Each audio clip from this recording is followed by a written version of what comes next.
We are very much in a perfect storm right now. We are vulnerable to external shocks and supply disruptions. The attitude towards food and food security here has changed dramatically. It's one of the smallest, most densely populated countries in the world. With less than 1% of its surface dedicated to growing food, the high-rise urban island state of Singapore seems an unlikely agricultural hub. But that's what a new wave of indoor farms aims to create in congested suburbs. From a modest 162 square metres, Verti Veggies says it can produce more than 10 tonnes of vegetables a year. Innovation, technology, this key, because it's not just so much about growing, right? It's really about growing efficiently. Using specific wavelengths of growth-boosting artificial light, it's one of around 260 producers helping a government campaign to boost food security and agricultural technology. For vertical indoor control environment indoor farming, one of the things that we do is we look for unutilized spaces or dead spaces.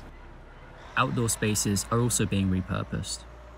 Redundant properties like this former secondary school have been cleared to produce and promote homegrown food. City Sprouts covers around 9,000 square metres and aims to get city dwellers interested and involved in sustainable food and agriculture. Hobby farmers share allotments with would-be professional growers. Before you have a farm, you actually need almost like a farm space to show a proof of concept. Before you actually you can be a licensed farmer. So we kind of come in terms of offering space.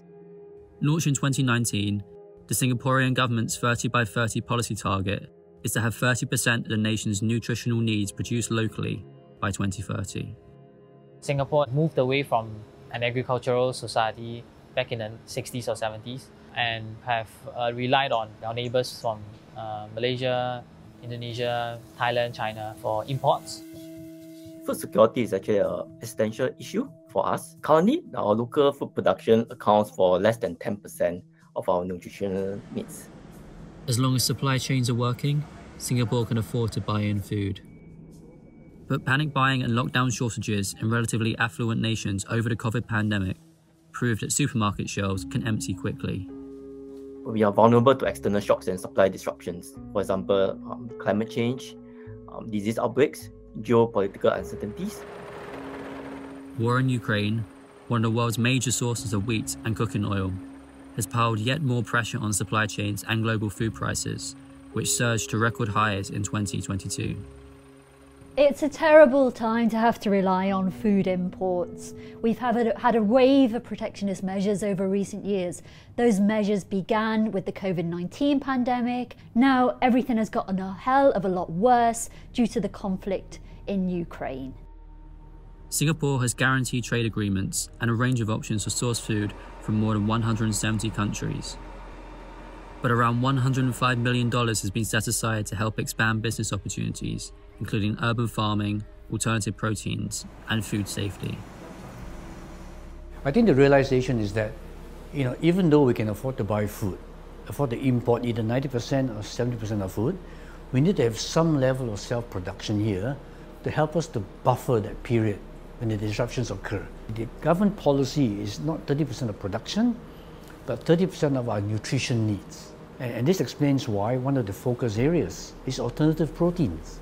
Because proteins are very nutritious, contribute more than their weight in nutrition value. Singapore signalled its support for alternative proteins when it became the first country to approve a lab-grown meat product for sale in 2020. And in March, US alternative protein company Eat Just broke ground on a 2.7 hectare, $120 million production facility there. But whatever the food, producing it locally can be expensive.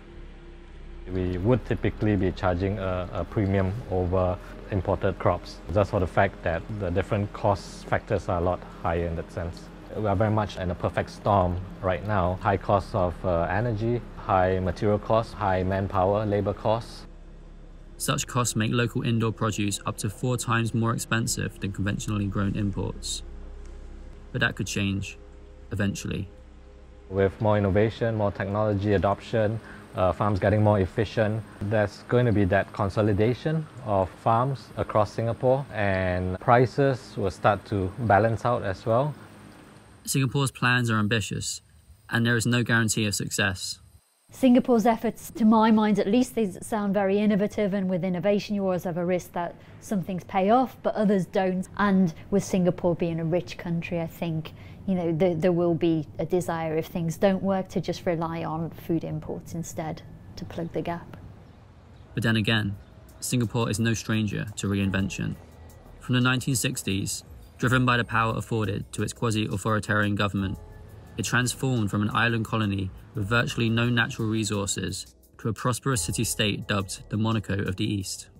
If successful, its plan to transform from import-reliant consumer to leader in urban and high-tech food production could qualify as another economic miracle.